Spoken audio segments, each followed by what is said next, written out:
आणि दादा शब्द ऐकलाय आपण, चिता. चिता कुठं असते?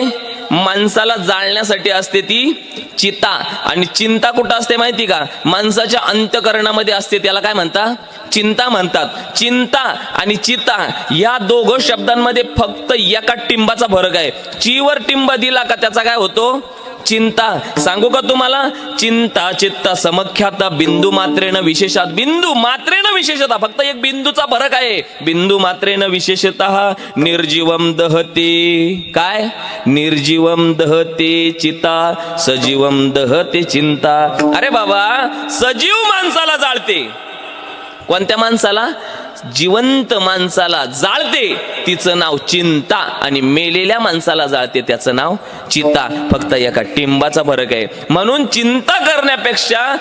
चिंता करण्यापेक्षा जिवंतपणी चिंता करण्यापेक्षा चिंतन केलेलं कधीही बरं. म्हणून चिंतन करावं.